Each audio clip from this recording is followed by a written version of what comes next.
Assalamualaikum warahmatullahi wabarakatuh. Kami di sini kelompok kami akan mempresentasikan tentang Pancasila sebagai dasar negara. Adapun anggota kelompok kami yaitu saya sendiri, Diana Kolandari dengan 15 2021 02050 dan teman saya. Perkenalkan, nama saya Aurelia Syedil Madani dengan NIM A15 2021 02045. Dan saya Elsa Sofi Nopianti dengan NIM A15 2021 02076. Pancasila sebagai dasar negara. Pancasila sebagai dasar negara sering disebut sebagai dasar falsafah negara atau dasar filsafat negara atau filosofis Grundslag dari negara dan ideologi negara atau statistik. Dalam hal ini, Pancasila dipergunakan sebagai dasar dalam mengatur pemerintahan negara. Dengan kata lain, Pancasila digunakan sebagai dasar untuk mengatur penyelenggaraan negara. Pengertian Pancasila sebagai dasar negara diperoleh dari alinea keempat pembukaan UUD 1945 dan sebagaimana tertuang dalam Memorandum DPR GR 9 Juni 1966 yang menetapkan Pancasila sebagai pandangan hidup bangsa yang telah dimurnikan dan dipadatkan oleh PPKI atas nama rakyat Indonesia menjadi dasar negara Republik Indonesia. Pancasila sebagai dasar negara artinya Pancasila dijadikan sebagai dasar untuk mengatur penyelenggaraan pemerintah negara. Pancasila menurut ketetapan MPR nomor 3 garis miring MPR garis miring 2000 merupakan sumber hukum dasar nasional. Rumusan Pancasila menurut Mr. Muhammad Yamin. Pada tanggal 29 Mei 1945, Mr. Muhammad Yamin mengemukakan pikirannya tentang dasar negara yang terdiri dari yang pertama, perikebangsaan, yang kedua, perikemanusiaan, yang ketiga, periketuhanan, yang keempat, perikerakyatan, dan yang kelima, kesejahteraan rakyat. Setelah berpidato, Mr. Muhammad Yamin menyampaikan usulannya secara tertulis mengenai rancangan Undang-Undang Dasar atau UUD Republik Indonesia. Dalam rancangan UUD itu tercantum pula rumusan 5 asas dasar negara sebagai berikut. Yang pertama, ketuhanan yang Maha Esa. Kedua, kebangsaan persatuan Indonesia. Yang ketiga, rasa kemanusiaan yang adil dan beradab. Yang keempat, kerakyatan yang dipimpin oleh hikmah kebijaksanaan dalam permusyawaratan atau perwakilan, dan yang kelima, keadilan sosial bagi seluruh rakyat Indonesia. Selanjutnya ada rumusan Pancasila menurut Profesor Dr. Mr. Supomo. Pada tanggal 31 Mei 1945, Profesor Dr. Mr. Supomo tampil berpidato di hadapan sidang BPUPKI. Dalam pidatonya itu, beliau menyampaikan gagasannya mengenai 5 dasar negara Indonesia yang terdiri dari yang pertama, persatuan, kedua, kekeluargaan, ketiga, keseimbangan lahir batin, keempat, musyawarah, dan yang kelima, keadilan rakyat. Selanjutnya, rumusan Pancasila menurut Insinyur Soekarno. Pada tanggal 1 Juni 1945, oleh Insinyur Soekarno, secara lisan, usulan 5 asas sebagai dasar negara Indonesia yang akan dibentuk terdiri dari yang pertama, nasionalisme atau kebangsaan Indonesia, yang kedua, internasionalisme atau perikemanusiaan, yang ketiga, mufakat atau demokrasi, yang keempat, kesejahteraan sosial, dan yang kelima, ketuhanan yang berkebudayaan.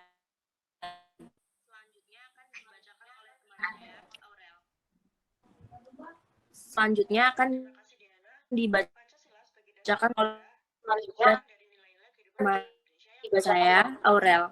Baik, terima kasih bahasa Indonesia yang berasal dari pandangan hidup bangsa yang merupakan kepribadian bangsa, perjanjian luhur, serta tujuan yang hendak diwujudkan. Karena itu, Pancasila dijadikan ideologi negara. Pancasila merupakan kesadaran cita-cita hukum serta cita-cita moral luhur yang memiliki suasana kejiwaan serta watak bangsa Indonesia yang melandasi proklamasi kemerdekaan RI 17 Agustus 1945. Untuk mewujudkan tujuan proklamasi kemerdekaan, maka Panitia Persiapan Kemerdekaan Indonesia PPKI telah 5 merupakan yang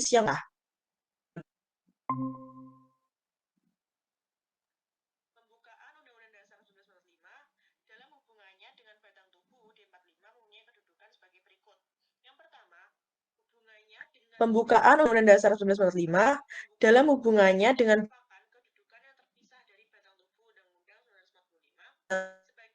UUD 45 mempunyai kedudukan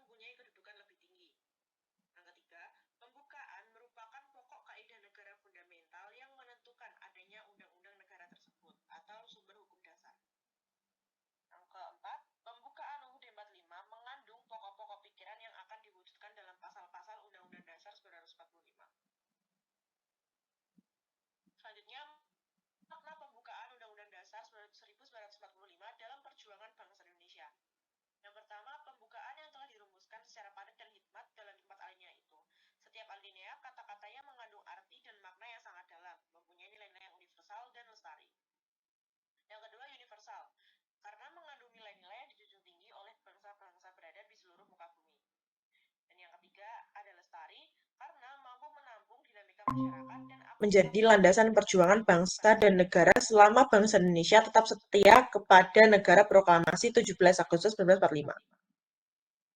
Selanjutnya ada penjabaran Pancasila dalam batang tubuh Undang-Undang Dasar 1945.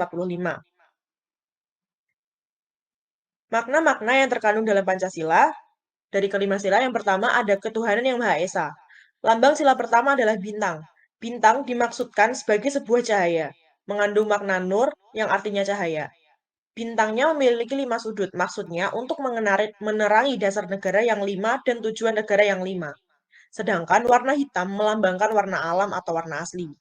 Makna dari sila pertama ini adalah, yang pertama, percaya dan takwa kepada Tuhan Yang Maha Esa sesuai dengan agama dan kepercayaan masing-masing menurut dasar kemanusiaan yang adil dan beradab. Yang kedua, hormat dan menghormati serta bekerja sama antara pemeluk agama dan penganut-penganut kepercayaan yang berbeda sehingga terbina kerukunan hidup. Yang ketiga, saling menghormati kebebasan menjalankan ibadah sesuai dengan agama dan kepercayaan masing-masing. Dan yang keempat, tidak memaksakan suatu agama kepada orang lain. Sila kedua, kemanusiaan yang adil dan beradab. Lambang sila kedua ini adalah rantai. Mata rantai yang berbentuk segi empat melambangkan laki-laki, sedangkan lingkaran adalah perempuan. Mata rantai yang saling berkait pun melambangkan satu sama lain dan perlu bersatu sehingga menjadi kuat seperti rantai. Makna sila ini adalah mengakui persamaan derajat, persamaan hak, dan persamaan kewajiban antara sesama manusia. Yang kedua, saling mencintai sesama manusia. Yang ketiga, mengembangkan sikap tenggang rasa. Yang keempat, tidak semena-mena terhadap orang lain. Yang ketiga, menjunjung tinggi nilai kemanusiaan. Yang keenam, gemar melakukan kegiatan kemanusiaan. Ketujuh, berani membela kebenaran dan keadilan. Dan yang terakhir, bangsa Indonesia merasa dirinya sebagai bagian dari masyarakat dunia internasional dan dengan itu harus mengembangkan sikap saling hormat, menghormati, dan bekerja sama dengan bangsa lain. Selanjutnya akan dibacakan oleh teman saya, Elsa. Oke, terima kasih Aurel. Yang ketiga, ada Persatuan Indonesia. Lambang sila ketiga adalah pohon beringin. Pohon beringin merupakan pohon yang besar di mana banyak orang bisa berteduh di bawah naungan negara Indonesia. Selain itu, pohon beringin memiliki sulur dan akar yang menjalar kemana-mana namun tetap berasal dari satu pohon yang sama. Seperti halnya keragaman suku bangsa yang menyatu di bawah nama Indonesia. Makna sila ini adalah yang pertama, menjaga persatuan dan kesatuan negara, kesatuan Republik Indonesia. Yang kedua, rela berkorban demi bangsa dan negara. Yang ketiga, ada cinta akan tanah air. Yang keempat, berbangga sebagai bangsa bagian dari Indonesia. Yang kelima, memajukan pergaulan demi persatuan dan kesatuan bangsa yang berbineka tunggal ika. Yang keempat, kerakyatan yang dipimpin oleh hikmat kebijaksanaan dalam permusyawaratan atau perwakilan. Lambang sila keempat adalah kepala banteng. Kepala banteng merupakan hewan sosial yang suka berkumpul seperti halnya musyawarah di mana orang-orang harus berkumpul untuk mendiskusikan sesuatu. Makna sila ini adalah mengutamakan kepentingan negara dan masyarakat, tidak memaksakan kehendak kepada orang lain, mengutamakan budaya rembuk atau musyawarah dalam mengambil keputusan bersama, berembuk atau bermusyawarah sampai mencapai konsensus atau kata mufakat diliputi dengan semangat kekeluargaan. Yang kelima, ada keadilan sosial bagi seluruh rakyat Indonesia. Lambang sila kelima adalah padi dan kapas. Padi dan kapas merupakan kebutuhan dasar setiap manusia, yakni pangan dan sandang sebagai syarat utama untuk mencapai kemakmuran yang merupakan tujuan utama bagi sila kelima ini. Makna sila ini adalah bersikap adil terhadap sesama, menghormati hak-hak orang lain, menolong sesama, menghargai orang lain, melakukan pekerjaan yang berguna bagi kepentingan umum dan bersama. Batang tubuh Undang-Undang Dasar 1945. Yang pertama, pengertian batang tubuh UUD 1945. Arti batang tubuh Undang-Undang Dasar 1945 ialah peraturan negara yang memuat ketentuan-ketentuan pokok dan menjadi salah satu sumber daripada perundang-undangan lainnya yang kemudian dikeluarkan oleh negara itu. B. Isi batang tubuh Undang-Undang Dasar 1945. Batang tubuh Undang-Undang Dasar 1945 terdiri dari 16 bab, 37 pasal, terbagi 5 bagian, antara lain bentuk dan kedaulatan negara, pasal 1, lembaga tertinggi negara, pasal 2 dan 3, lembaga tinggi negara, pasal 4-15, 16, 18, 19 sampai 22, unsur-unsur kesejahteraan negara, pasal 23, 29 sampai 31 sampai 37, unsur-unsur pemerintahan negara, 17, 24, 25, 26 sampai 28 dan 30. 4 pasal aturan peralihan, 2 ayat aturan tambahan. C. Sifat batang tubuh Undang-Undang Dasar 1945. Batang tubuh Undang-Undang 1945 memiliki 3 sifat utama, yaitu 1. Fleksibel, elastis, dan simpel. Artinya dapat mengikuti perkembangan zaman kapan saja dapat berlaku, sejak dulu hingga sekarang dan sampai kapanpun. 2. Rigid, tidak kaku. Artinya isi batang tubuh Undang-Undang Dasar 1945 dapat diselami setiap warga negara Indonesia secara keseluruhan, siapa saja WNI maupun menyelaminya. Luwes atau gemulai maksudnya dapat dilaksanakan oleh setiap warga negara Indonesia di semua tempat, di sembarang ruang, dan di mana saja dapat dipraktekkan. Implementasi Pancasila dalam pembuatan kebijakan negara di berbagai bidang. A. Bidang hukum, bidang ekonomi, C. Bidang politik, D. Bidang pertahanan dan keamanan. A. Implementasi politik dan strategi nasional di bidang hukum, mengembangkan budaya hukum di semua lapisan masyarakat untuk terciptanya kesadaran dan kepatuhan hukum dalam kerangka supremasi hukum dan tegaknya negara hukum. B. Implementasi politik strategi nasional di bidang ekonomi, mengoptimalkan peranan pemerintah dalam mengoreksi ketidaksempurnaan pasar, mengupayakan kehidupan yang layak berdasarkan pada kemanusiaan yang adil bagi masyarakat, mengembangkan perekonomian yang berorientasi global sesuai kemajuan teknologi dengan membangun keunggulan di setiap daerah.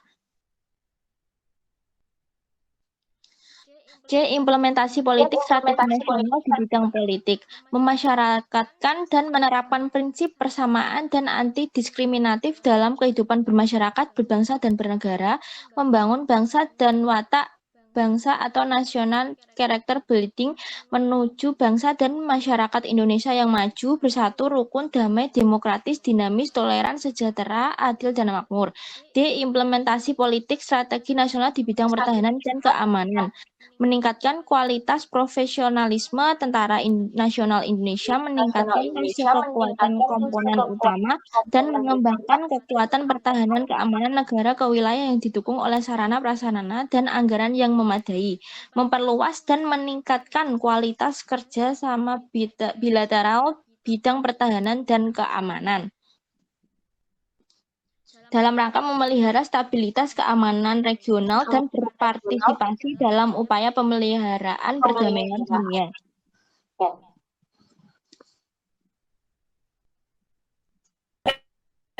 Baik, sekian presentasi dari kelompok kami mengenai Pancasila sebagai dasar negara.